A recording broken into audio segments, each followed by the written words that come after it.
Greetings Mavericks and new viewers.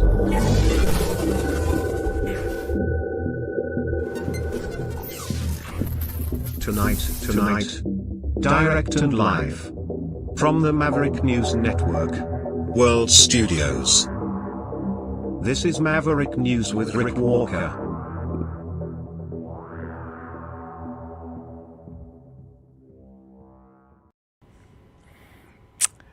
Another night, another deadline. I guess we are one night away from hell in Iran. Maybe hell on earth in Iran, maybe beyond Iran.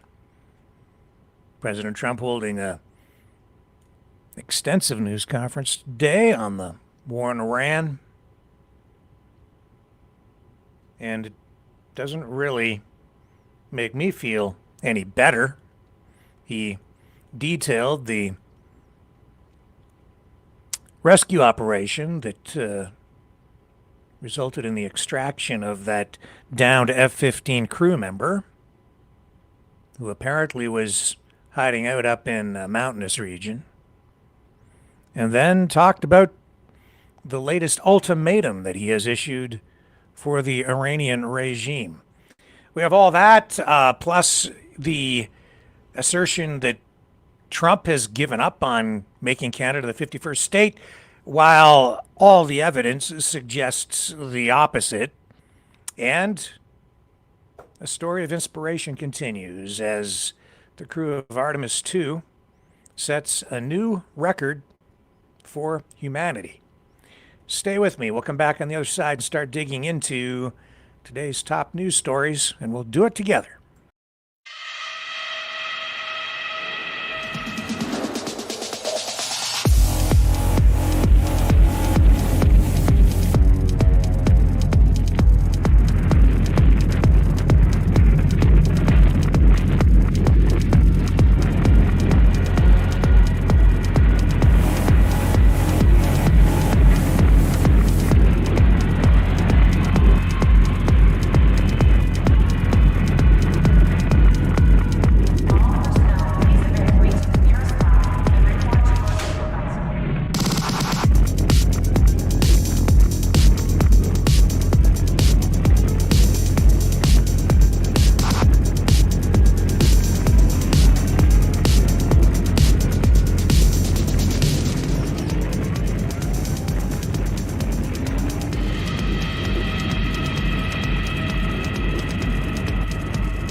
Maverick News. The world is watching. I wasn't sure what to lead with tonight. Everybody's talking about this news conference with President Trump, but we're going to push that just to the side for a moment to bring you this new record set for humanity by the crew of Artemis 2. They have now flown further from Earth than ever before in this flyby that took place just a little earlier today. This is kind of how it went down.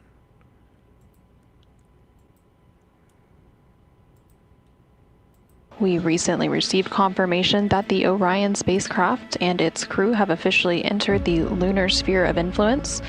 That milestone taking place at a mission elapsed time of 4 days, 6 hours, 2 minutes, and 54 seconds into the Artemis 2 mission. By reaching this milestone, it means that the gravitational forces of the moon are now greater on the Orion spacecraft than that of Earth. I'd also like to share that we noticed we entered the lunar sphere of influence about an hour ago, and sure enough, we are now falling to the moon rather than rising away from Earth. It is an amazing milestone. Also, earlier we had the Earth out as a crescent out the side hatch and the moon out window 3, and definitely by far the moon is bigger than the Earth. We recently Pretty cool. And Canadian Jeremy Hansen on board there too for all you Canuckistanians who are keeping a close eye on this. This is what the moon looked like as they took some new images and sent them back to Earth.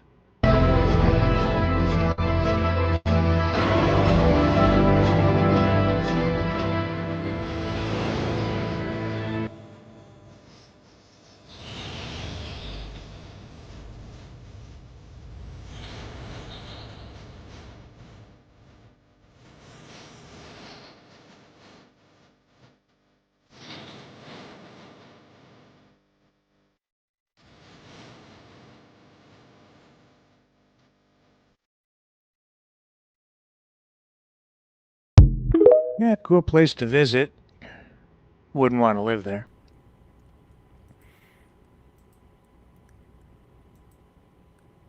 And let's just dip into the live feed from NASA tonight and see how they're making out right at this moment. Have we got it live? Here we go. Maybe a little lag on it, but pretty close to live, I guess. Copy. That makes a lot of sense to us, Jeremy. I want to remind you, coming up on this LOS, it will take sit reps in the blind, and as more and more of the moon is in darkness, we will take any report you have on impact flashes. They're about to lose radio contact.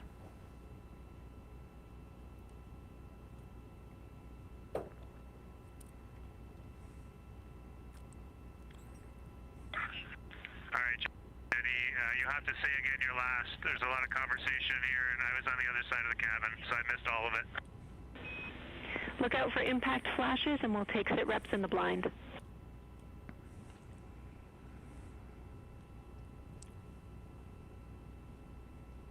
Okay, impact flashes, sit reps in the blind. We got it.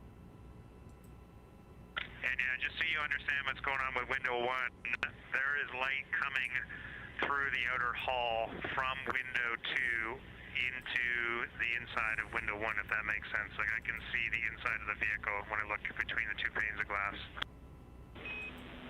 Copy.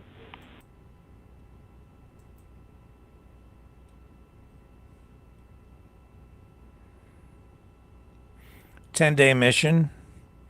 So we still have about, what, 6 days left. You're getting your first live look at Orion, the moon, and the Earth. Everyone in this picture.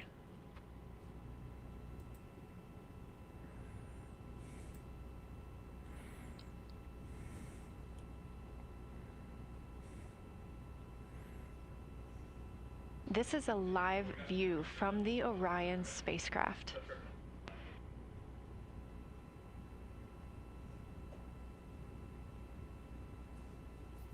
Currently aboard Orion, 4 crew members: Reed Wiseman, Victor Glover, Christina Cook, and Jeremy Hansen. And on the Earth, all of us, all of humanity.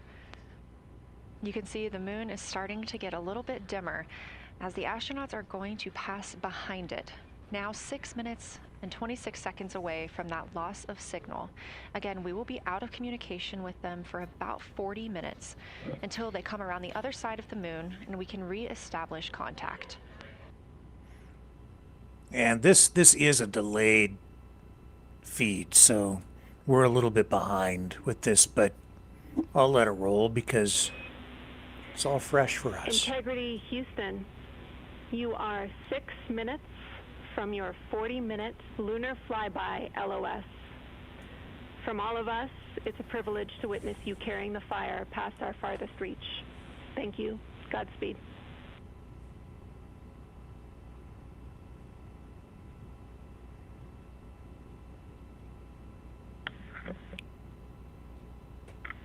Thank you for that, Jenny.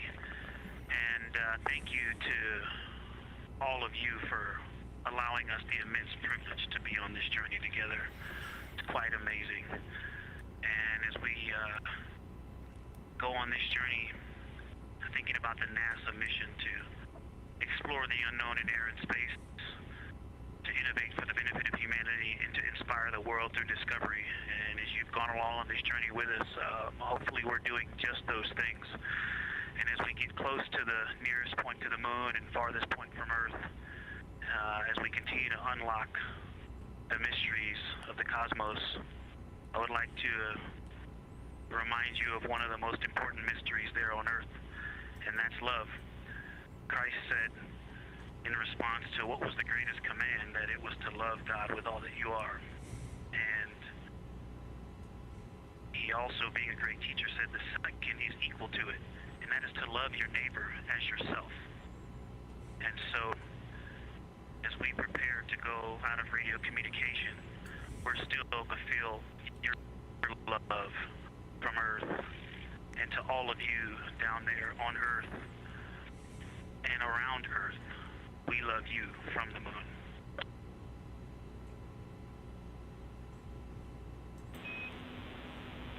Houston copies. We'll see you on the other side. Okay. And We will see you on the other side. with that, we'll see you on the other side of this. You know, someone very profoundly once said many years ago that if fascism ever comes to America, it'll come in the name of liberalism.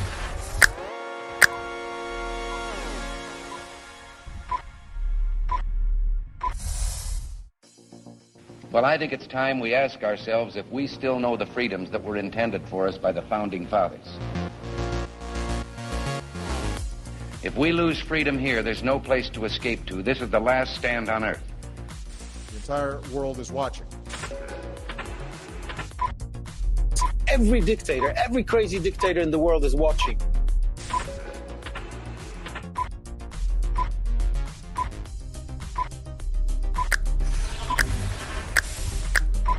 The world is watching.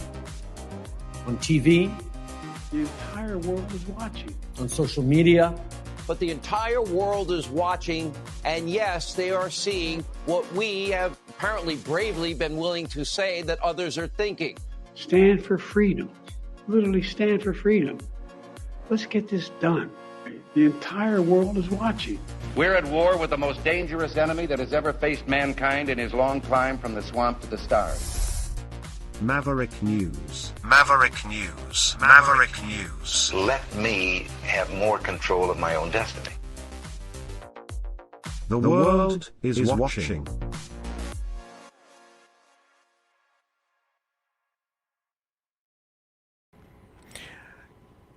Sorry I wasn't here yesterday. It was Easter Sunday. And I had family stuff, like so many others. But yesterday was an extra super special day. It was a triple header because my son had a birthday recently. My father had a recent birthday.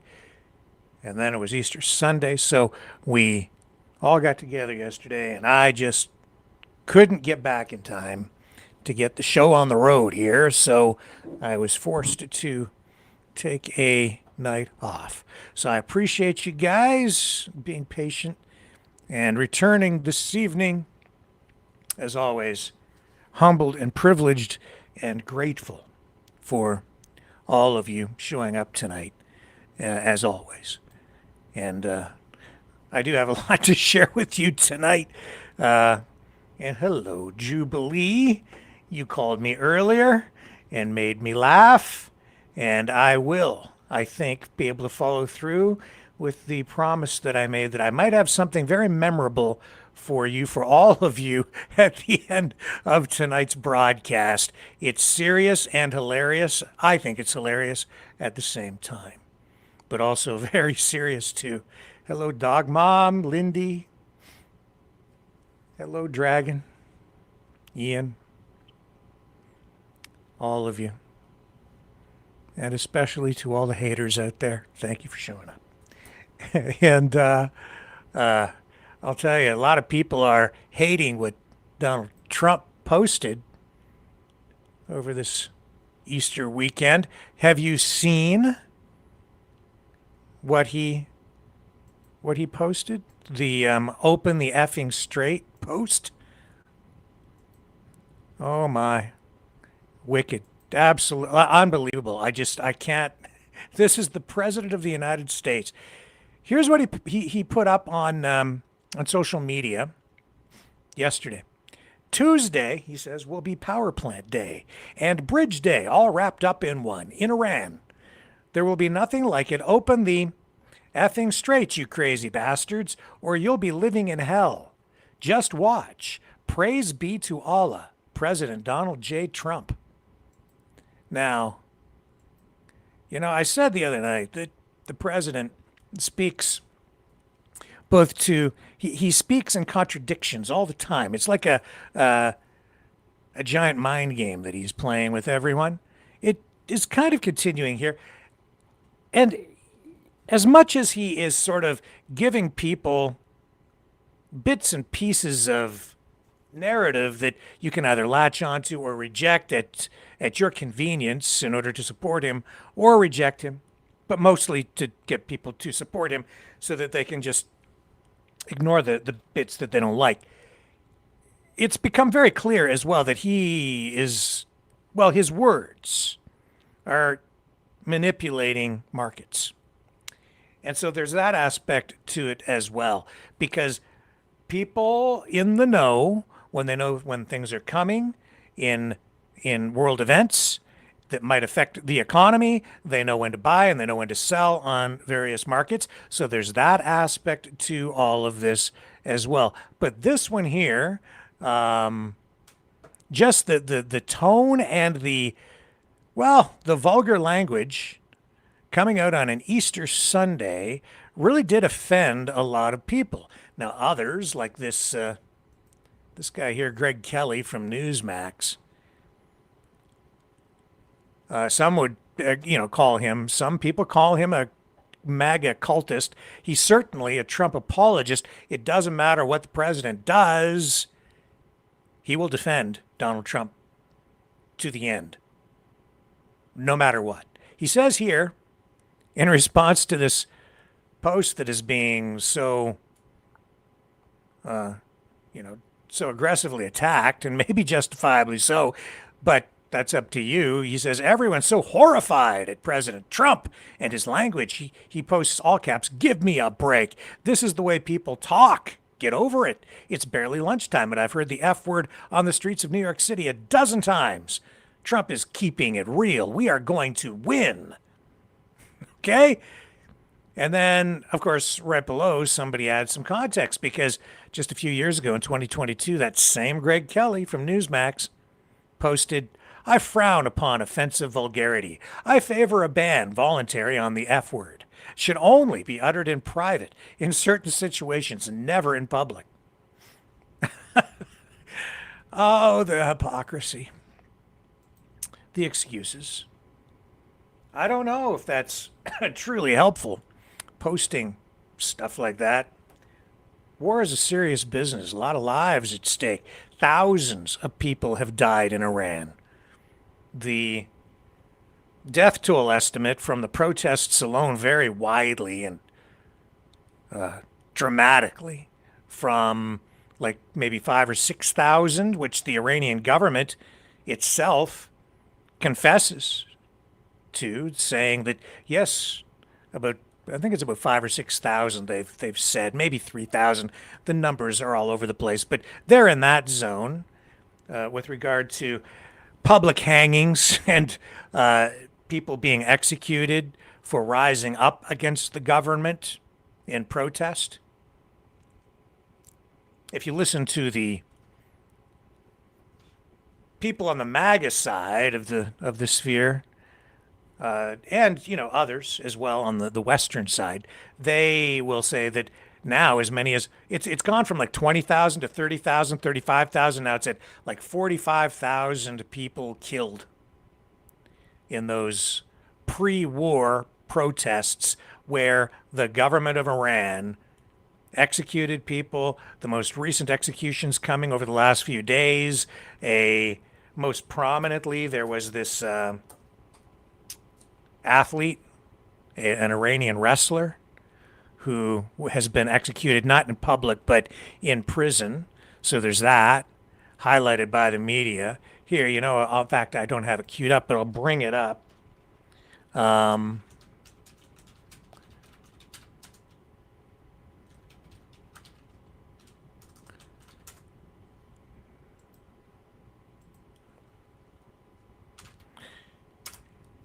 Here we go. Iran hangs college student and another man in latest anti-regime protest executions. I'll show you the headline. This version of the story from the New York Post. This is, it's horrific, inexcusable, regardless of what's going on in the country. Of course, the Iranian government seeing the threat as being generated by America, CIA, PSYOPs, information warfare, prompting people to rise up against the government. And I think there is a lot of truth to that. In fact, it's just obvious and it's provable because Trump and Netanyahu both actually took over the television signals at one point and urged the people of Iran to take back their government. And then the protests happened and many people were killed. Now currently we have this college student and another man. This is Mohammed Amin Biglari, 19 years old, executed early yesterday, and Shahin Vadaparast Kalur, 30, also executed for allegedly taking part in an anti-regime protest back in December. Charged with corruption on earth, arson of public facilities, and collusion to commit crimes against national security. And the protests, the attacks continued. Now here's an image. Some of these, everything suggests that these are all authentic. These are, and viewer discretion, but these pictures are now all over the place. This is the New York Post. Images of bodies in body bags from the massacre of the protesters in Iran. This outside a mortuary. This is not today. This was some time ago, of course, during the first uprisings.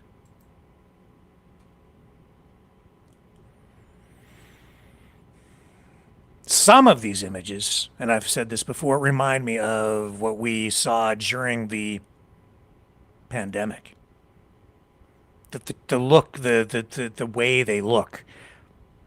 Everything, though, that I've been able to determine from these is that these images are authentic. There have been a couple of images released by Iran, which were generated through artificial intelligence, which were then highlighted by Iranian intelligence as part of their information warfare to say, look, these ones are fake. They're all fake. I don't think they're all fake. Every indication suggests that all the evidence suggests that these are real, but they still have that feel to them. And I don't like being in the fog of war because, as you know, we can't really tell what's real and what isn't anymore. Well, it's very difficult.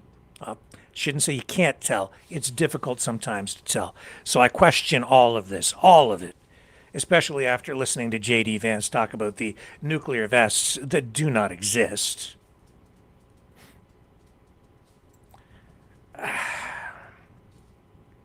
And it just continues the information warfare, right?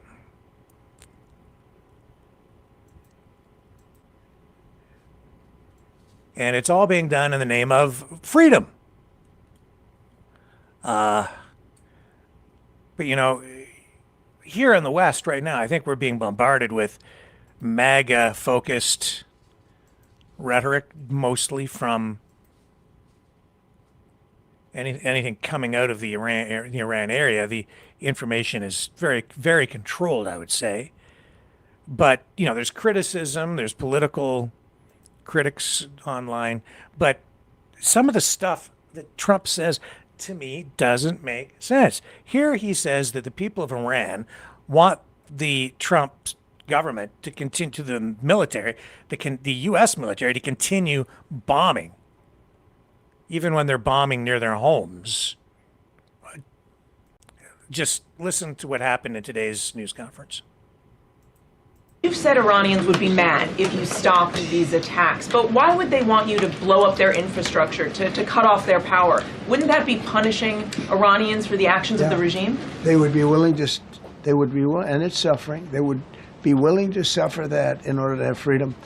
The Iranians have, and we've had numerous intercepts. Please keep bombing. Bombs that are dropping near their homes. Please keep bombing. Do it.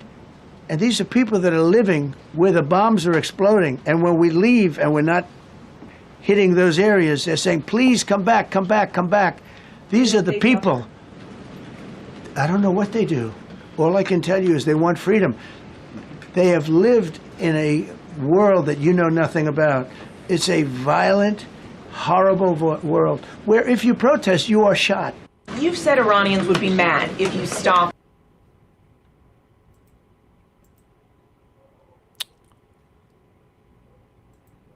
I don't think they want the United States to bomb their neighborhoods.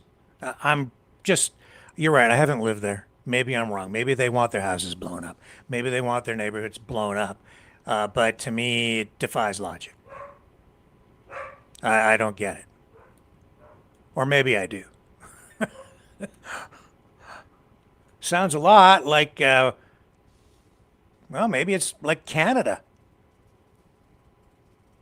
Yeah, kind of a lot like Canada, with all of the terrible things going on up here in our communist regime, our commie government, right? Yeah, and we need to be liberated, according to influencers like Tucker Carlson. We'll come back to that in just a little bit. Babies and incubators would be the next thing, I guess. Keep your eyes open for that. Because, can't have that either. So anyway, I digress. Let's go straight to the beginning of the news conference today. This happened earlier today. This is not live. I believe, I don't think this is the right one, actually. Very, very amazing. Yeah, that's not the right one. Okay, so we're going to go over here to these clips then. That's all right. So,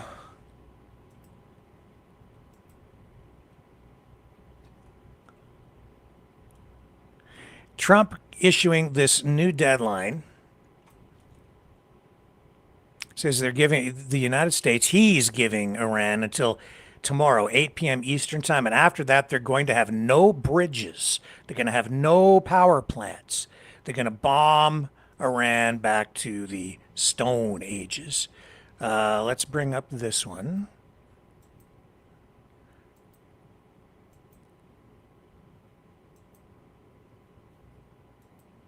And here we go. Your messaging on the war has moved from the war is coming to an end to war going to be bombing Iran to the Stone Ages. Right. And we've heard a range of those kind of messages. So which is it? Are you winding this down or are you escalating? I can't tell you. I don't know. I can't tell you. Depends what they do. This is a critical period. They have a period of, till tomorrow at 8 o'clock. I gave them an extension. They asked for an extension of 7 days, right? I said, Steve, give them 10 days.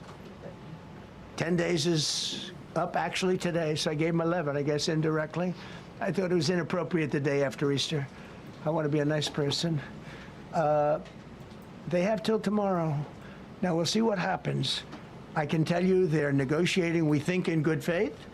We're going to find out. We're getting the help of some incredible countries that want this to be ended because it affects them also. A lot of people are affected by this. But we're giving them till tomorrow, 8 o'clock Eastern time. And after that, they're going to have no bridges. They're going to have no power plants. Stone Ages, yeah. Stone Ages.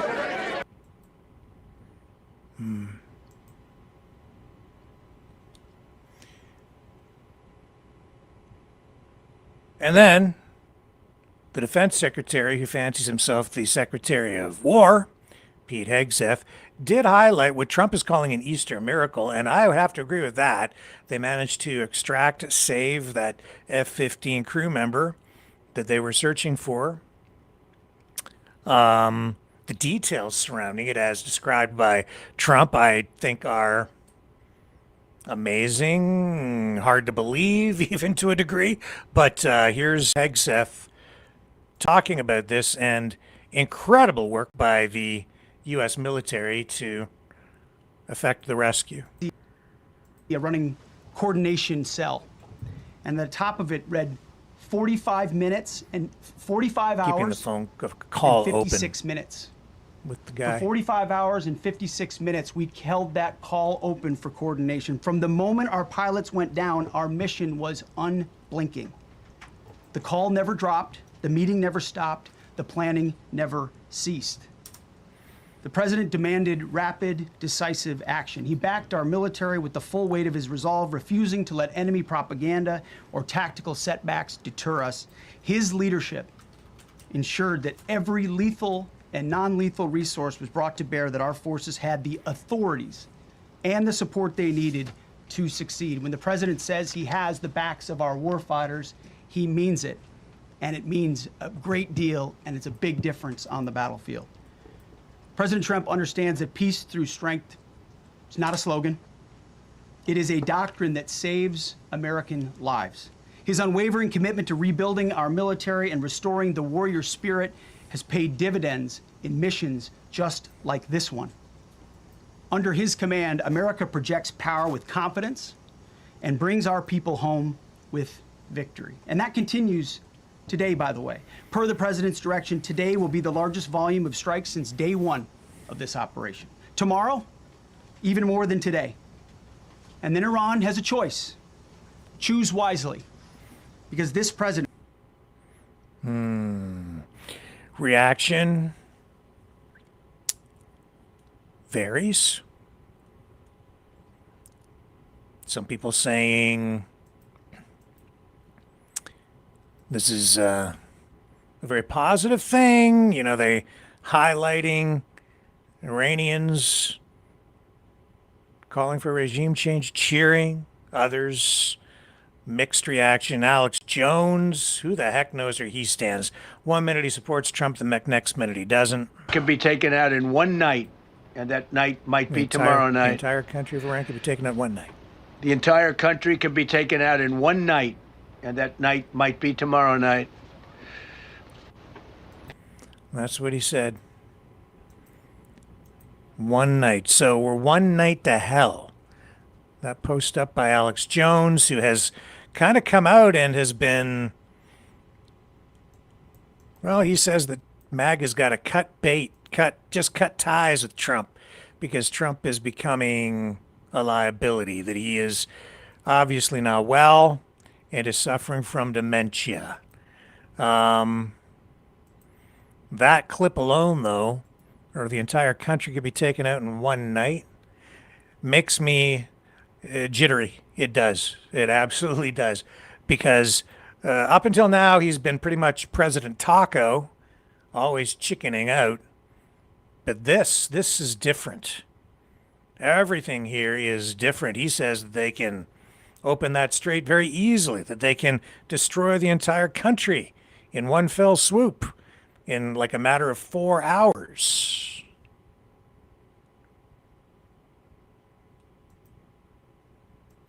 Here's another clip. Please go ahead. You've listed Thank the you, Mr. goals. President. Who you with? Who you with? My name is Diyar Kurd. I'm with the largest Kurdish media outlet, Ruda Media Network. Says he doesn't want Kurdish help. Mr. President, you said before that you don't want the Kurdish forces to enter Iran and disarm it. Do you still want them to stay away? Or what role do you expect them to play now? I'd rather have them stay away. And then, I'd rather have them stay away, because I think they bring with them some problems and some difficulties. And I don't think they bring death, I mean, you know, to themselves. But I'd rather have them stay away. Please go ahead. You've listed Thank the you, Mr. goals. President. Who you with? Who you with? My name is Diyar Kurd. there has been a fair amount of talk about whether the Kurds could, be of assistance here, and we've seen videos of Kurdish forces moving toward the area, et cetera, but I don't know. I don't know how much of that even to believe, and I don't know whether Trump really means it when he says he doesn't want the help of longtime ally,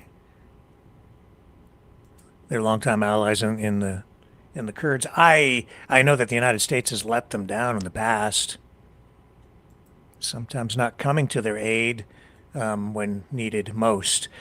But that's another story for another day. Here's footage now of the Black Hawk helicopters, which this footage claims to show, and an AC-130 military transport aircraft, which were destroyed inside Iran. They were used as part of the rescue operation.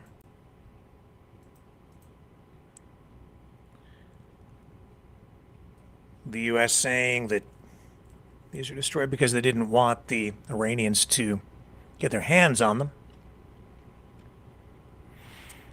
There are some statements being made by Iranian officials who are saying that the entire thing is sort of fake, that the rescue operation was staged maybe to mask over efforts to extract or to take the enriched uranium, which the people are saying, or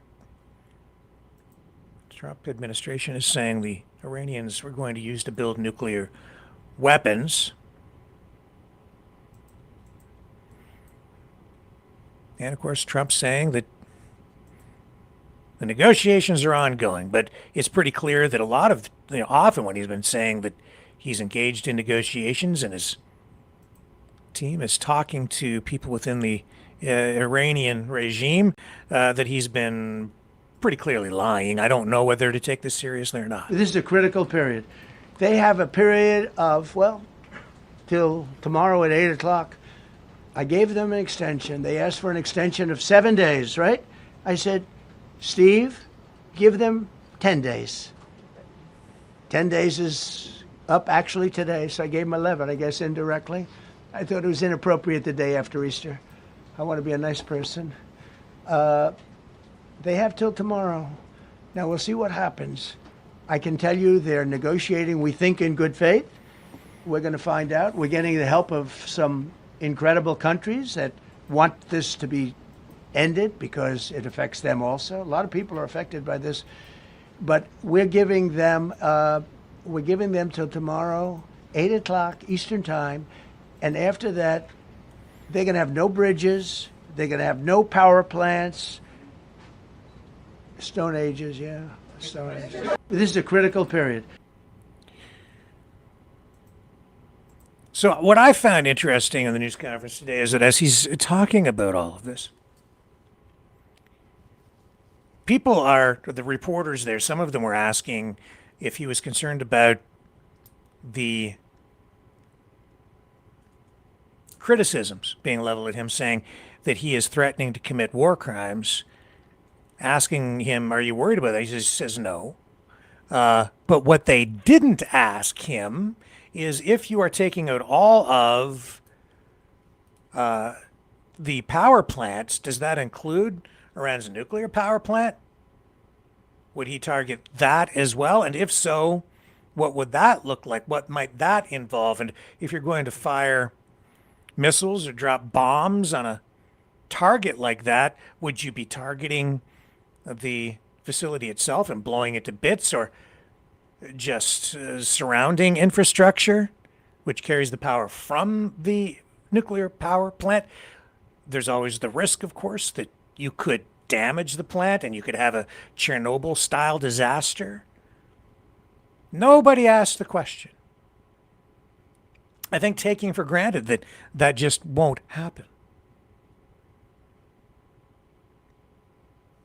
It's one of the first things I was thinking about. And I don't know that that's an unfair or or even an off-target question at all. I think it's very on target, especially since we've been hearing many people raise concerns about the possible use, even on a limited scale, of nuclear weapons against Iran, because in Trump's frustration, not being able to get the Straits of Hormuz opened, people are wondering how he intends to do that. And when he's saying that the entire country can be leveled in one night, in a matter of hours, I suppose you could, but Iran's a pretty big country. And to do that with conventional weapons, that means a lot of firepower. I don't know how you do that in such a short period of time. First of all, with conventional weapons. Secondly, in such a short period of time. And third, without severe numbers of civilian casualties, which could be interpreted quite easily as a war crime. I don't know where we're at. We'll see where we get tomorrow night. This stuff concerns me. I worry about it.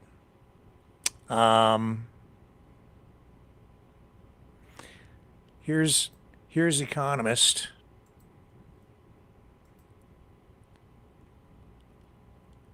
Paul Krugman. Yeah, he's saying this could be the end of America, not just Sunday. America Iran. as we knew it may end Tuesday. Hi, I'm Paul Krugman. Sunday morning update. Yesterday, I talked about how awful Trump's message about glory to God and all of that was, but it's looking much, much worse today. I'll quote Trump in a second. Just think about, I find myself, let me do a Heather Cox Richardson here and talk about history for a second. Think about what Abraham Lincoln, a president who was actually winning his war, said in his second inaugural. And probably all heard the magnificent conclusion, which begins, with malice toward none, with charity for all, with firmness in the right as God gives us to see the right, let us strive on to finish the work we are in. Determination, humility, decency. Now let me read you Donald Trump's Truth Social post from this morning. Tuesday will be Power Plant Day and Bridge Day, all wrapped up in one in Iran. There will be nothing like it. Open the fucking strait, you crazy bastards, or you'll be living in hell. Just watch. Praise be to Allah. What happened to us? This is not the country we were supposed to be. If Trump is actually going to give the order for massive war crimes, for destruction of civilian infrastructure, power plant, bridge, which will, among other things, lead to a lot of deaths in Iran, will the military obey it? A year ago, I would have said no. But what we do know now is that, first of all, there turns out to be at least a significant MAGA component inside the officer corps. And we know that Pete Hegseth has been systematically corrupting, dismantling the military over the past 14 months. That generals who raise ethical concerns have been fired. Officers who even just want to be intelligent about warfare and not believe that it's all about warrior ethos and lethality have been fired. That it's quite possible that there's a component of there's a quorum of officers who will follow instructions to commit war crimes. America, as we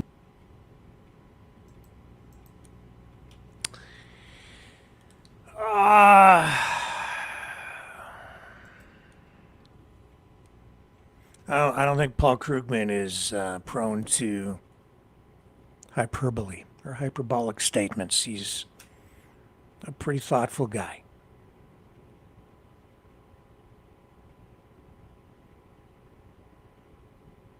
I don't know. I certainly don't recognize America as it stands. As I've been saying for quite some time, I think that we have sort of two Americas today. Maybe more than that, but certainly a country divided, severely divided, along political, ideological, even religious lines. And this war also dividing people. Certainly you can see that the government in Iran is not about freedom, but I'm not so sure that what we're getting from the Trump administration is about freedom either. So much of what Trump advocates for when they sort of push toward this concept of freedom, I think is so misguided. What you're really getting with MAGA and this Trump 2.0 administration is a march toward oligarchy.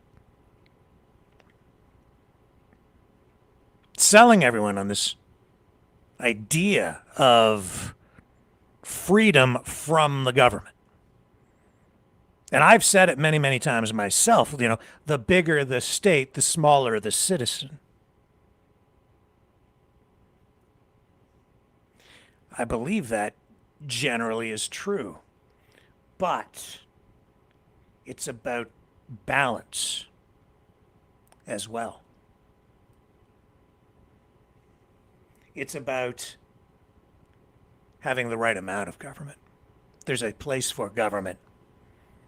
I saw a clip with Pierre Poilievre in, I don't remember if it was the Rogan interview, but he was saying, Canadian conservative leader, opposition leader in Canada. And he said that he wants as little government as is humanly possible. Well, the total amount of government that is least amount of government that is humanly possible will be zero. That would be anarchy. That would make him an anarchist. I don't think he actually believes that, but that's what he is saying. He speaks in extreme tones these days, with extreme statements like that, in order to get a response from people as he seeks votes. But that is a very kind of American concept, and certainly since the 70s and the 80s with Reagan, there's been a march toward less and less and less government on the conservative side. But that has been hijacked. It has been twisted from a conservative approach to less government, not no government, but less government control, which is what, I've been promoting. Like those are personal views ideologically. Less government, not no government. The right amount of government, though. Because what you're getting here really is a march toward oligarchy. It's these, if you look at what Trump has been doing, it falls right in line with this decades-long campaign, which is now amplified, more focused as well ideologically through the development of this, I would say, global anti-liberal, meaning illiberal, anti-Western movement, which has become a global populist movement to attack actual freedom and individualism, because they're taking us to a place through concepts and efforts like Doge to dismantle government, to attack all government institutions, to dismantle government, disarm government, to detooth government, to remove as much government as humanly possible in order to pave the way for the domination of big corporations, the technate, a technocracy, an oligopoly, where the ultra, super, ultra rich have enough money to fly around in giant flying dildos, like Jeff Bezos and his phallus-shaped spaceship, while leaving the individual citizen pretty much defenseless and powerless against these gigantic government-supported, government-protected companies run by evil geniuses, or so they think that they're geniuses, who are trying to reshape the world in conjunction with a few gangster-like leaders like Trump and Putin and Xi and a handful of others. I've always referred to world leaders such as Trump as gangsters. That's the world he comes from, too, as a real estate developer. Oh, when you're dealing with powerful unions like the Teamsters and, Teamsters union can do a lot of good things, but they also have a long history of corruption. Unions in general have long and storied history of involvement with organized crime, mafia, protection rackets. It goes on and on. You take that onto the world stage, you amplify that into a global kind of operation, and that's where you're at with Trump. He doesn't seem to care much about the people, but he certainly seems to care what happens with the stock market.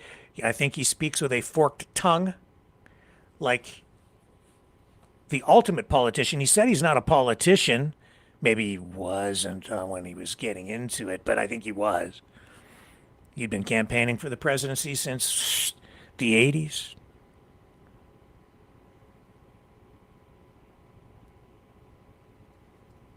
Yeah. This guy, his actions in Iran have been a benefit to Putin and Russia. It's given him reason, or maybe an excuse, to lift sanctions on Russian oil. It's been a bonanza for Russia.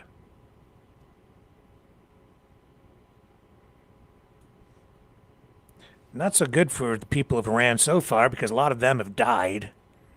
Is he really trying to bring freedom to Iran? Oil companies, too, have made it pretty well, producing less, working less hard, but selling at a much higher price on the world market and actually making more profit than they did before. Less supply equals higher prices, because the demand is certainly still there. And evidence even highlighted by economist Paul Krugman, which we showed you about a week ago, where Trump says something, and then the next minute prices go up and down on the stock market or the crypto markets, and they've been able to graph it. You can see that massive infusions of cash right before an announcement comes down, and then people are profiting. Hard to tell who it is, though, because the data is not that specific. But I think at this point, some people might be looking into it in much greater detail. All of that stuff might just come back to bite somebody in the butt, or maybe a bunch of people. And that's pretty sick, especially if you consider that we have people out there tonight who are profiting from war, putting American lives at risk. Now, I have to take my hat off to the U.S. military and that brilliant operation, or so it appears, to rescue that F-15 crew member. Amazing. And very fortunate for Donald Trump, because had the Iranians been able to capture that U.S. service member, it would be an entirely different situation politically right now tonight, because that would be a person that would then become a hostage and would be used for propaganda. It would take us all the way back to 1979. A little bit different situation with, one hostage. But yeah, the 79 Iran hostage crisis beginning entering a different phase, I guess, after all these years. Very fortunate for Donald Trump that he has such a competent military at his disposal. But these things should be used with wisdom, with care, and in the best interests of the United States and the free world. That's what the U.S. military has been tasked with since World War II. I'm not sure we're getting that tonight. I don't defend anything the Iranian government has been doing, but you can see the fallout from all of this. And you see what Trump is doing, not just in Iran, but previous to this in Venezuela. You see what's going on in Cuba, or maybe you don't. Maybe that's the biggest part of the problem right now. You're not seeing much. I'll tell you this, I don't think what happened in Venezuela is over. It's over for the moment, sort of over, but it's not over. This will linger. What's going on in Mexico? You're not seeing anything out of Mexico now. Really, it's kind of faded off into the background, but there's still activity going on down there, and it's been very disruptive. And, the tourism industry has suffered. It's a problem. It's been, and it's happening everywhere. And then this whole thing with NATO. This is all divisive. It's driving a wedge between the United States and its traditional NATO allies. He highlighted the cooperation that he's getting from these countries in the Middle East, like Saudi Arabia, Qatar, Bahrain. But he's got nothing but harsh words to say about NATO. Again, even at the end of the news conference today, what's Trump talking about? He's talking about Greenland again. And we've seen Marco Rubio coming out in the last few days talking about NATO and complaining that NATO bases that he says the United States funds not being made available to the United States in the time of need of the U.S. But I can certainly understand why. It's because those NATO bases are supposed to be used for defensive purposes. They're supposed to be used for the collective defense of NATO. Not just to be available at the beck and call and the instant disposal of the United States military if the president decides to go on a regime change mission without prior consultation with NATO countries and engaging in military activities that could drag the whole world into a conflict, let alone NATO allies. So there has to be some degree of discretion available to a NATO country when it's being asked to participate or even support a military action that may or may not be in the best national interests or even the interests of other nations aside from the United States. It becomes a little bit more complicated than, hey, we help to pay for those things or we just pay for them outright. And I don't think that's necessarily the case. But, so we get to do whatever we want. We should be able to come in there and just use them for whatever. Well, what if what you're doing is illegal? Well, Trump says he doesn't care about international law. He's not worried about anyone even accusing him of war crimes, but other countries are. Do you want to be held responsible as a citizen of a NATO country for actions that might result in civilian deaths? Maybe hundreds, thousands, maybe tens of thousands. Who knows what's in store for tomorrow? No, I think that cooler heads should prevail and sober second thought is absolutely in order before just granting access to any country, any NATO ally, not just the United States, any country that says, we want to go over here and invade these guys. Oh, well, on what justification? Doesn't have congressional approval, didn't consult with, really doesn't seem like anybody, didn't even go to the American people for over a month to explain the actions in any kind of address to the nation, just recently doing that a few nights ago. And even then, the messaging, contradictory, hard to understand, speaking with a forked tongue again, like a lizard man, a politician.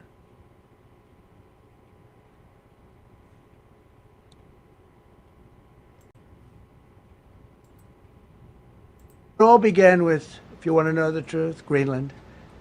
We want Greenland. They don't want to give it to us. And I said, bye-bye.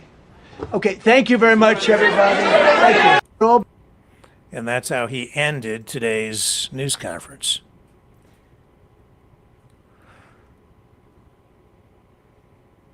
We want Greenland, and they don't want to give it to us.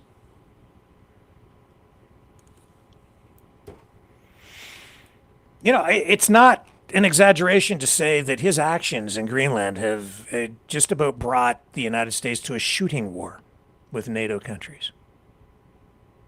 It's not an exaggeration. It's the quiet part that was only being spoken out loud very softly. The messaging, though, to Trump was very clear. That scares the crap out of me. Something wrong. Something wrong. There's this story also tonight. I think CBC is actually the story that broke it. Saying that Trump has given up on making Canada the 51st state because of his respect for King Charles.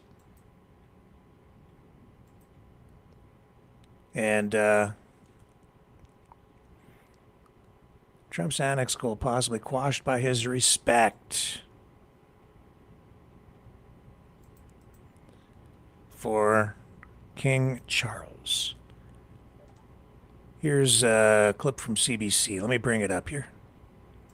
Get it up on the screen.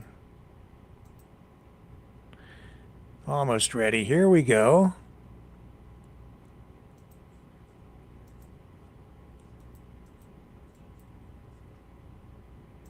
A new book is offering insight into the role of King Charles. Julia Chapman on this for us. And Julia, the book derives the detail from an interview with the U.S. president. That's right, David. This is a book written by Robert Hardman, a British journalist and royal commentator. It's mostly about Queen Elizabeth II, but it does also touch on King Charles. And he interviewed President Trump back in December, speaking about his relationship with the late Queen, with the current king. He says the US president asked him what he thought about his plans for Greenland. He said he disapproved, and he said, while we're at it, leave Canada alone as well, or you'll make the king very unhappy. Now, Hardman says the response that he got from President Trump was one of surprise that Canada still has a monarchy, suggesting it wasn't something he was aware of. He says President Trump also lambasted Canada's leaders, political leaders, saying that they are terrible and...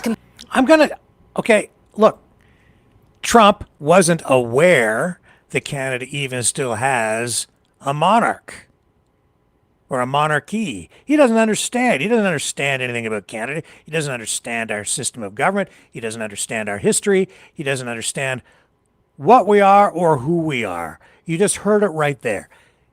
Totally clueless, not very smart guy, not properly or very well educated, not much depth there. And yet,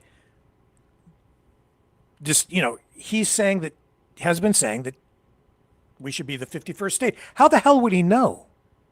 He really knows nothing about us other than, I don't know, some cliched imagery that he has in his head or whatever. Have you ever traveled in the United States much? When I've traveled, Canada's not really on the minds of Americans very much. And the further south you go, the less they know. You can go over the bridge, the Ambassador Bridge, from Windsor to Detroit, and I've done this. I've gone over years ago now, but it doesn't matter when. It's still like this today, I'm sure. You go over. I remember doing interviews with people just on the street, random interviews that we put on the 6 p.m. news. Asking people, I would say to people, talking about Canada. What do you know about Canada? In their heads, the people in Detroit, you could see Windsor, you could see the Canadian side across the Detroit River, from where I'm interviewing people, right there at the border, and many of them believe that we live in igloos. They believe that, we get around on snowmobiles. Like they really believe this, and that as soon as you cross the bridge, it's cold, and we live like in a snowy, icy, Arctic country. Not a clue. Not a clue. And you can see right over there. And I would be sitting there talking to the people on camera about the weather in Canada. And gee, it's really cold over there. Have you ever gone over? No, never been to Canada. You can see the Canadian side across the river. And they're talking, yeah. And I said, yeah, you go over there. Yeah, there's a lot of snow. Yeah, I know. As soon as you cross the bridge, it's like instant snow. Like, just really ridiculous. Now, you go down to, like, say, and I have, to Florida or Texas, and they don't really know anything about Canada. They don't get very much news. You could tell them anything, and they would absolutely believe it. Let's continue with this just a little bit, this CBC report on this book written where they're saying the president has given up on Canada as the 51st state. I'm skeptical. Complained about where the US-Canada border had been drawn, saying it should have been some 50 miles further north, but he appeared to back away from any kind of threat to take Canadian territory, saying that it wasn't something that he was going to achieve in the time he had left in office. Now, CBC News has reached out to the Prime Minister's office and the White House for comment. The king also set for a state visit to the United States, I believe later this month. Can you describe the relationship between the U.S. president and the royal family? It's pretty cordial, fairly friendly. Donald Trump said in that interview with Robert Hardman, he thought that Queen Elizabeth liked him, their first meeting together lasting a lot longer than it was originally scheduled to. And certainly he has spoken at length about his respect, his admiration for the royal family. This is really the UK extending its soft power, perhaps in some way in order to improve the relationship between the two countries, which is really at a point of tension at the moment, particularly over the war in Iran. There's been a lot of very explicit criticism from Donald Trump towards British Prime Minister Keir Starmer. But it will be an awkward diplomatic tightrope that the king has to walk. He, of course, goes while this war is ongoing, if it is indeed still continuing at the end of April. But also, there have been a lot of awkwardness around the arrest of the king's brother, Andrew, in relation to the Jeffrey Epstein scandal. So a difficult time, perhaps, but of course this is the UK government sending the King and Queen to the United States, and that suggests that this is something they're hoping can help improve the relationship at a moment of difficult diplomatic tension. To say the least. And the 51st state rhetoric continues. Do you really think Donald Trump has given up on Canada's 51st state? I don't.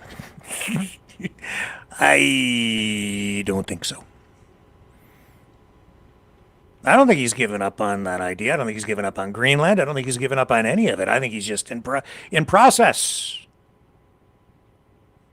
And he still has his minions doing his dirty work. He's still playing chess. I'm not sure everybody's playing chess, though. I think that maybe, just maybe, at some point, maybe he's gonna meet some resistance that's gonna have some real weight to it if he continues with this. I'll tell you this, I'm honestly just kind of tired of it all. Getting real tired of it. Because I see what is going on. And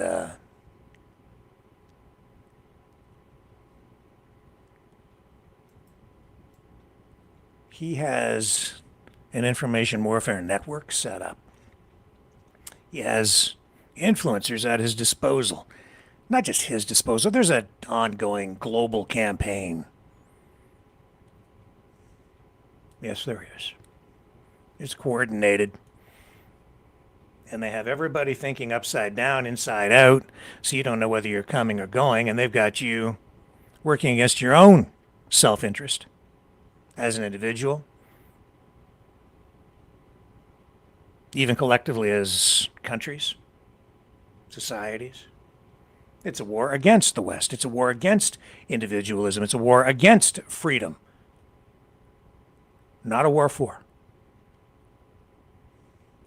And I think even some of these influencers that are doing Donald Trump's dirty work are maybe unwitting supporters of it, responding to incentives and cues, or maybe just taking marching orders and repeating talking points. This video, again, this one aimed directly at Canada, which makes me more convinced than ever that the march toward the 51st state goal continues, regardless of what the CBC is reporting tonight. Wishful thinking, I think, coming from the CBC. I'm not going to go so far with a conspiracy theory to suggest that the CBC is in on it, and it's a reversed, double, inside-out, quadruple psyop thing. No, I think that it's just wishful thinking, and maybe just inconsistent language coming from the president through that book. Patrick Bet David. Sometimes I watch his stuff, and I think a lot of the time his stuff has some real value as part of Valuetainment, his media company that he set up. This is an influencer with Iranian background, came from Iran with his family, fled during the era of the Iranian Revolution and the Iran-Iraq War, coming to the United States. I would say very successful investor. His channel originally set up to talk about financial matters, as I understand, but now dealing with all things politics, all things political. This one aimed at Canada, and I'm just left shaking my head at the ignorance on display here. Or maybe it's intentional ignorance, intentional misinformation, perhaps. Misinformation wrapped with truth. Canada just, in 2025, I want to say October, maybe even earlier than that, a couple guys, this guy right here, they started working on saying some of the stuff in the Bible is hate speech. Okay? Truly. Some of the stuff in the Bible is hate speech. And here's what he had to say. Go for it, Rob. In this case, the Bible, but there are other religious texts that say the same thing. And somehow say that this is good faith. I mean, clearly there are situations in these texts where these statements are hateful. They should not be used in the Bible. Blasphemy. Or be a defense, and there should perhaps be discretion for prosecutors to press charges. I just want to understand what your notion of good faith is in this context where there are clearly... Yeah, when you have a country without a constitution, this is what happens. I mean, they don't have a... Whoa. Okay. He's making reference to Bill C-9. What the hell do you call this? Can you read that? The Constitution of Canada. What did that guy just say? This is what happens when you have a country without a constitution.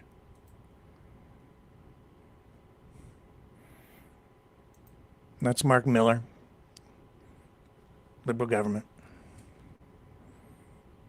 talking about Bill C-9.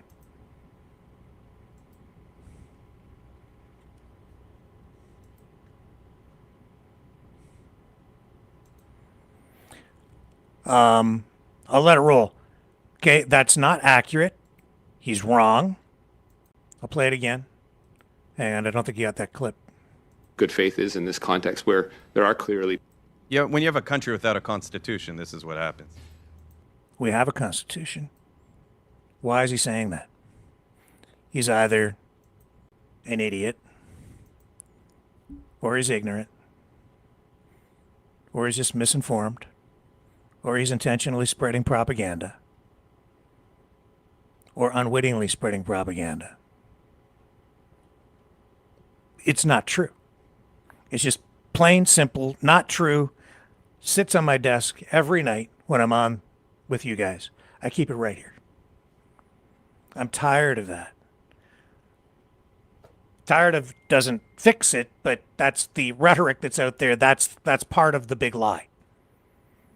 They keep saying that to make people think that Canada isn't a real country, just like Trump, who probably doesn't even know himself, because I'm not so sure that he's actually the guy in charge, but there he is in that interview with that author from the book who's now being quoted by CBC, having been interviewed by the CBC about the book, but Trump clearly saying that he didn't even know Canada still had a monarch. Doesn't understand how it works, and sure as hell probably doesn't even know today that we have this, because he's being told that we probably don't, and he probably believes it himself. Doesn't understand or know anything about the country or the concepts even of freedom beyond got to have less government, but less government also paves the way through deregulation to the proliferation of an oligarchy, putting all of the power into the hands of the super wealthy elite technocrats, the tech bros, the tech companies, as we march toward this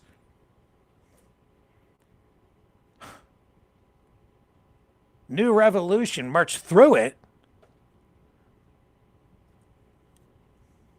taking more and more and more and more and more away from individuals, pitting individuals just as individuals alone with really your rights and your actual freedom eroded because they're not being protected by the government. That's the role of the government, is to strike that balance.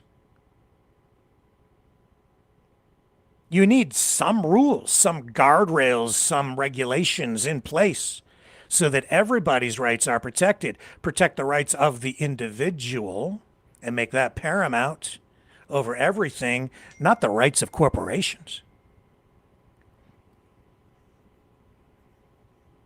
who have for a long time just been pushing and pushing and pushing for less deregulation, feeding this line to people that freedom comes from deregulation entirely. Just get rid of as much government as you possibly can, and that will empower you and make you free. In a sense, it does, because now there are no rules binding you, except that there are, because those corporations have property rights and rules, and they can make as much money as they want to, and they maybe don't have to abide by any rules at all when it comes to competition, and they can just distill the system, distill everything down into something reserved for them. The purest form of whatever it is of capitalism, where it can be abused, but that's not actual freedom, and that's not actually capitalism. I'm going to get into that more in another night. Needless to say, an individual person whose rights are not really being protected by proper guardrails in order to make sure that everyone's rights are protected, that's not freedom at all. When you allow certain people to rig the system in their favor to the point where they get everything and you get nothing.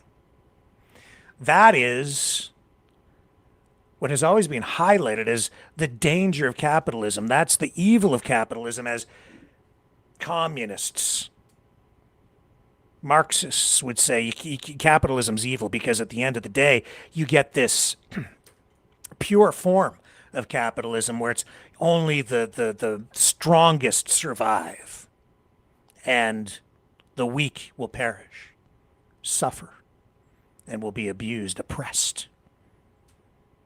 Class warfare. Yeah, if you have corrupt people in positions of power where they can rig everything, that's true. But that's not freedom. That's not actually a true free market. And in fact, when you go and study Adam Smith, father of modern economics and author of The Wealth of Nations, before he wrote The Wealth of Nations, and this is a guy that I read The Wealth of Nations first, his most well-known work, economist from a long time ago. And he talks about the invisible hand and free markets, and it all makes absolute sense, but too many people only read The Wealth of Nations. And not his first book, Theory of Moral Sentiments, where he addresses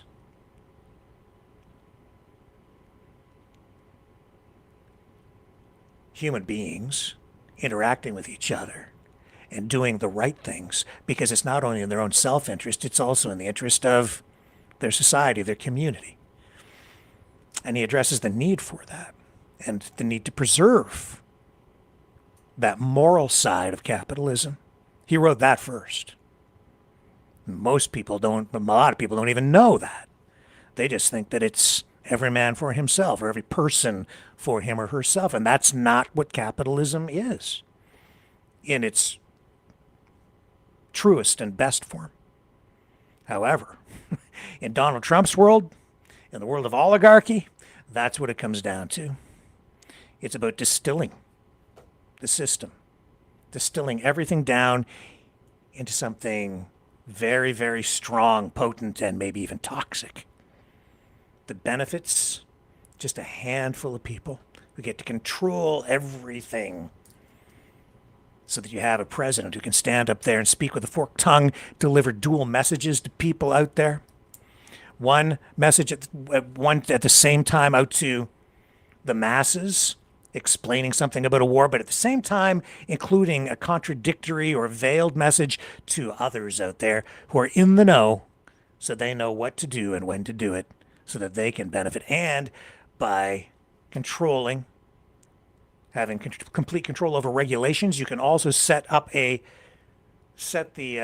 conditions up where certain people benefit and other people don't.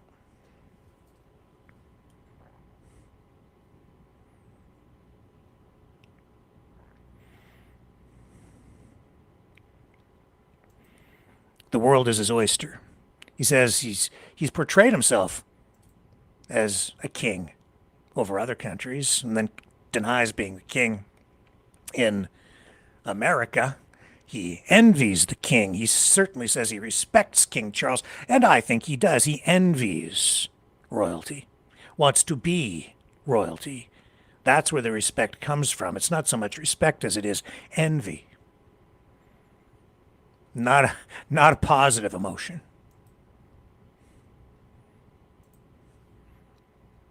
And a man with that much power and that much ignorance, where he doesn't even understand what his neighboring country, Canada, is about, or doesn't have the education, the understanding, the knowledge, is just steeped in ignorance as it comes to Canada, and yet has the hubris to call for its annexation. I have a real hard time with this. What your notion of good faith is in this context, where there are clearly...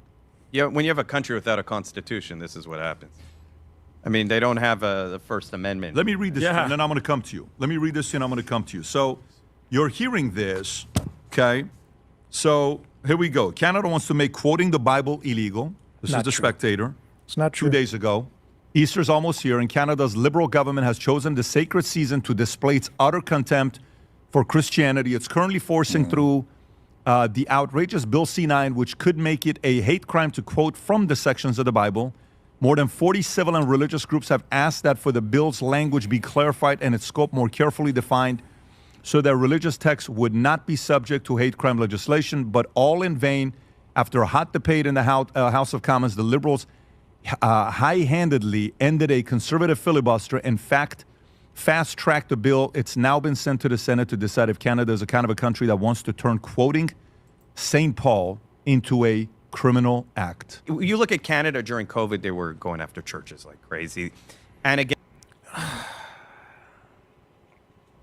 Some. Critical of that. For violating COVID mandates, not so much because they're going after them on religious grounds, but yes, I think there was a double standard employed, and yeah, absolutely, there's criticism to be leveled there, but this is conflating I'm going to let it roll, guy. I have more to say. And I think this is bigger than politics. I think it's spiritual. I think that Canada has an attack on truth across the board. The world is seeing an attack on truth across the board. Where's that coming from? Straight out of the White House, man. This is the post-truth era. From the president who has control over Truth Social. Yeah, there's a lot of not truth over there. Has been touching on it, and I think it's a spiritual war. If you can destroy the idea of gender, if you can destroy the idea of man having value, woman having value, this. Then I saw a post from that interview from the news conference today where Trump is again talking about the hypocrisy of Democrats because they support, they claim to support gay rights, but because they're critical of what's going on in Iran, it's like gays for Palestine. I know it seems counterintuitive. It doesn't make sense either. But at the same time, man, I don't think that the Christian right is that supportive of gay rights. Okay, so take the hypocrisy and just put it into context. Sanctity of a child. When you think about how out of control abortion is, all these things, and now they're attacking the very script. So, he's signaling to a particular demographic group, but these things don't actually are not directly connected to Bill C9. C9 is about, Bill C9 is a response to a government response in Canada to ongoing pressure and social media influencer campaigns calling for tougher actions specifically on Muslims. Because of all the videos you've seen over the last few years of people praying in the streets, or you see a video of somebody in the middle of Costco praying, or you see the Death to Canada or Death to America chants. I have big issues with that too. But that's what Bill C9 was a response to, or the painting of swastikas as graffiti on the sides of synagogues, attacks on Jewish people, anti-Semitic attacks, growing calls to deal with that. That's what Bill C9 was a response to. But because we live in a democracy, a liberal democracy, not a big L liberal party democracy, I mean a classical liberal democracy where we have the rule of law, where we have freedom, where we have individual rights and freedoms, where we have a constitution. When you write a law, the law must be written in a way that is not discriminatory and it can be evenly applied. It has to also meet a certain standard. It has to go through what is called the Oakes test, which I'm sure nobody on that podcast knows what that, they don't even know what that is. It has to be able to pass that in order to be deemed fair, balanced, and constitutional. It has to apply to everyone, regardless of their religion, their belief system, their anything. So as Bill C9 was written, that is the approach that was taken to it. I can see it when you read it. It's clear that that's what is going on, because it's not only aimed at Muslims, it applies to all religions, including Christians. But you see, now what you have is the people on the Christian right and people on the conservative side, and certainly people on the 51st state side, are using this for political purposes. They're saying, look at what this liberal government has done. They've drafted this Bill C9, which is going to take your rights away. You've been the ones calling for the tougher laws, to take people's rights away, for tougher laws, more restrictive laws against religious speech. It's just that you want the law applied only to the one side. So the law has been written to apply across the board to all religions, including Christianity. And as a result of that, there's language in there that removes some freedom. And that includes freedoms for people on the Christian side. They don't like that. But I don't think if you're talking about this simply from in political terms, on the Canadian side, the Conservatives would have complained regardless of what the Liberals came up with. That's their job. They're going to criticize, complain, whine. They whine to complain to get the bill. Then they got the bill, and now it's not what they say it's not good enough or it's not written right. And that's all fair, too. And you can have ongoing discussion. Bill C-9, still not law. It has now passed all the stages. It's in the final stage in the Senate and is ready for final approval and maybe to go to royal assent. But there's still some debate ongoing about it. But it is being highlighted now, not for the purpose of trying to find some refinement in the language. It's being used and it's being ramped up online for political purposes to paint Canada as some totalitarian, censorious state where we, I guess, have to be invaded or something. That it's not even a legitimate state. We don't even have a constitution. That same rhetoric being used over and over again by the people who are just minions, tools of the 51st staters, in this case on the U.S. side. And of course, you've got this network going on. So as I'm seeing this kind of content being put forward by U.S. influencers, and, within the last couple of days, it's been Patrick Bet-David doing this through this broadcast, which then has been clipped. And now it's being latched onto by some of, conservative influencers up here in Canada who are now amplifying it again. And you know what I find very interesting? I can almost forgive these guys for making the statement about the Constitution not existing because they're Americans. They probably think we live in igloos, okay? But I've also been watching Canadian conservative influencers who are running that clip as part of their clips, criticizing Bill C-9. Fair enough, you can criticize the bill. I have no issue with that. Yeah, it could use some refinement for sure, and I'm not really comfortable with all the language in it myself. But get real. What's the real motivation here? It's not to help the country, and it's not to refine the bill. Because as they're running this clip, I haven't heard one of them stop and go, whoa, wait a minute. We do have a constitution. Not one of them. They just let it slide because it works better that way.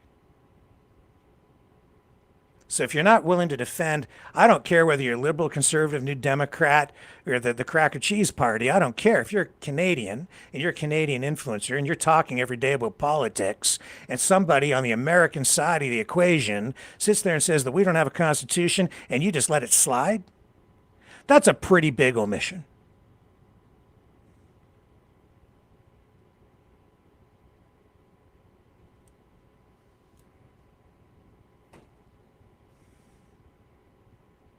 I have a hard time believing that these influencers are not aware that we have a constitution, yet they're political commentators. If they're letting it slide because they're not aware of Canada having a constitution, then I'd say they're not qualified to be commenting on anything. If you're a Canadian political commentator and you don't, say, wait a minute, that's kind of like any American political commentator, someone saying, well, the United States doesn't have a constitution. Excuse me? Could you imagine? Any of them saying that the United States doesn't have a constitution and just letting it slide? Oh, I guess maybe we don't have a constitution. What a bunch of bunk. If you see a Canadian political influencer ignoring a statement like that they are not only, that they are reusing as part of their political commentary, which forms the integral part of the entire commentary,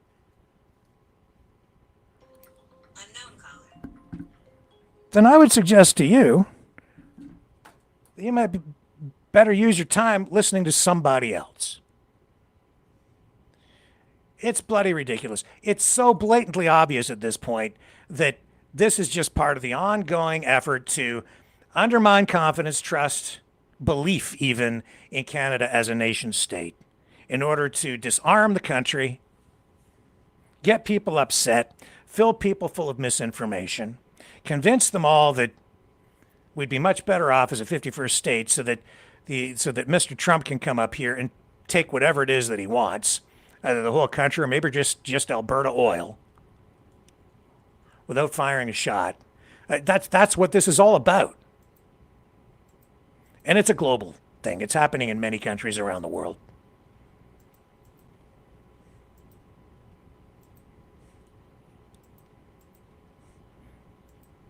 Oh, he's just joking. Yeah, that's what you keep saying. That's what people keep saying. He's just joking. He's just joking. Tucker Carlson was just joking when he came up here and said he was coming to Canada to liberate the country, calling the Prime Minister's office. I don't think he was just joking. I said that right from the beginning. He's not joking. No. He's not joking. Oh, yeah, no, that's why he's repeating it. What about Canada and Mexico? Canada has far more oil than the United States, far more fresh water than the United States. Canada is the fourth biggest oil reserves in the world. Our most critical ally on the globe is Canada, the country we ignore. Going forward, as American influence recedes to our hemisphere, what happens in Canada matters more than anything else. Maybe we should try to exert some influence on Canada, not necessarily by force, though by force if necessary. You could certainly make a regime change argument about Canada, talk about a country that's oppressing its own citizens, killed almost 100,000 of them through its state-sponsored killing program, MAIDS. But if ever there was a people that needed liberation from a government that hates them, it's the Canadians, of course. But you could make a case based on self-interest and regional interest, even on decency, to have a lot more positive influence on the internal affairs. Canada's not a sovereign country. It never has been, ever. It's part of the British Commonwealth. It's never been sovereign, and there's no reason that it should be. It should be decent and well run for the benefit of its own citizens.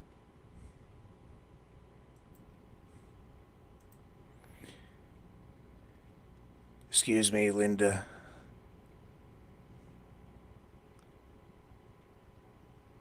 Shut the fuck up.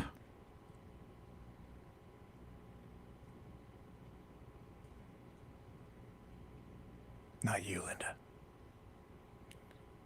That fucktard.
Maverick News. The world is watching.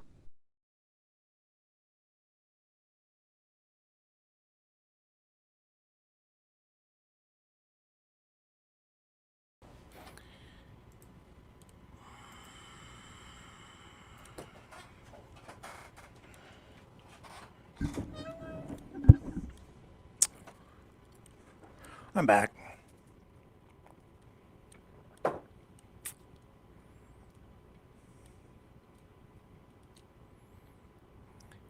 It ain't over.